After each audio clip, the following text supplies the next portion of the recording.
Bonjour, aujourd'hui le redresseur type PD2 parallèle double avec deux rangées, et ensuite on appelle ça aussi le pont de Gretz.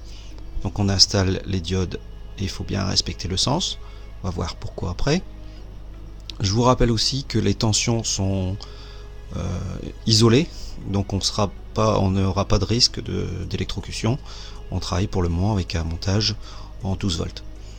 Donc là on a mis les alimentations sur les points milieu des diodes, et on met comme résistance une lampe. Voilà, elle est claire.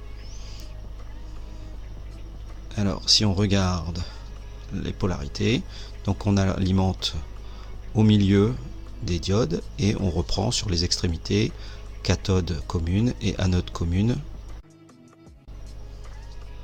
Donc le redresseur va nous permettre de transformer du courant alternatif en courant continu.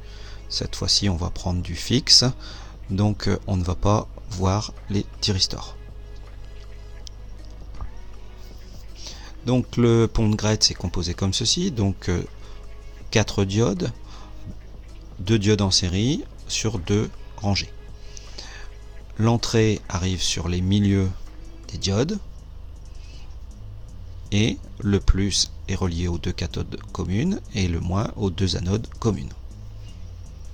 Lorsque la tension est positive, on voit que la diode ici est la plus passante, et le potentiel est le plus positif, donc la diode est passante, donc le courant va traverser cette diode, la première diode.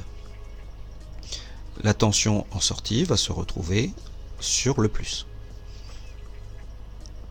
Lorsqu'on est en négatif, ici on voit que les points communs, la tension elle va changer de côté, donc en fait le point le plus positif sera ici, et donc la diode ici va passer.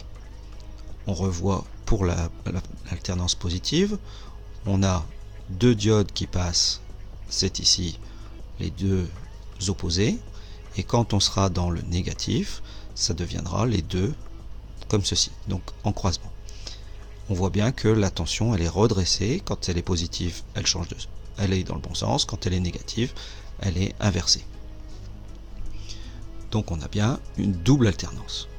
Si on regarde au niveau des courants, donc la tension qui va circuler dans une résistance, la tension ici, et on va voir aussi avec un condensateur.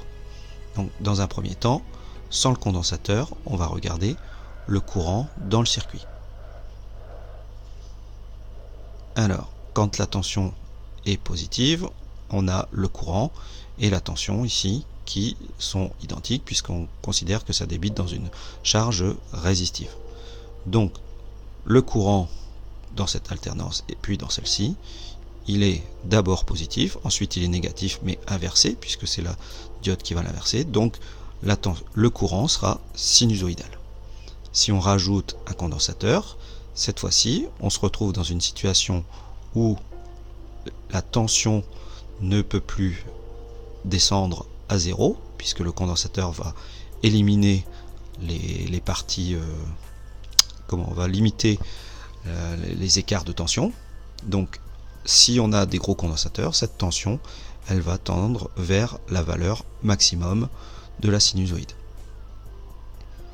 Donc là on aurait une courbe parfaite, une tension continue parfaite. Mais lorsque la tension est donc la diode est passante, on voit que le courant va charger en même temps le condensateur et la résistance. Donc il va y avoir une pointe de courant au moment où la diode devient passante, et ensuite ça va débiter dans la résistance, voilà, et ensuite dès que la diode est bloquée, le courant de la source est nul. Pareil sur l'extrémité en dessous, donc on aura une pointe due à la charge du condensateur et ensuite la tension au niveau de la résistance. On voit que ce courant n'est plus du tout sinusoïdal. Donc avant, si on pouvait considérer un facteur de puissance, maintenant le courant n'étant plus sinusoïdal, on va parler plutôt de facteur de puissance et plus de cos. Donc maintenant on regarde les courbes en pratique.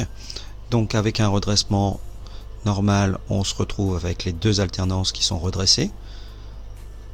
On voit qu'il y a un passage par 0 et on a les deux bosses.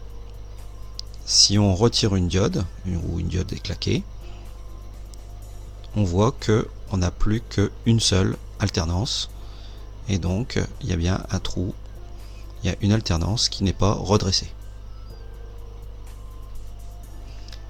Si on rajoute un condensateur au montage, donc là un condensateur polarisé, le plus sur le plus, le moins sur le moins, celui-ci va redresser, va lisser la tension d'alimentation, donc la rendre très proche du courant continu. On peut constater aussi que ça augmente la tension. Donc là on ne voit que quelques bosses, sinon la tension est beaucoup plus stabilisée et elle repasse plus par 0. Alors, où est-ce qu'on peut trouver les redresseurs? Donc moi ce que je vous propose, c'est de regarder ici une alimentation à découpage. Donc classique, un chargeur de téléphone. Dans ce chargeur de téléphone, la plaquette est ici, et on voit le condensateur et les 4 diodes pour faire le redressement. Voilà, à bientôt.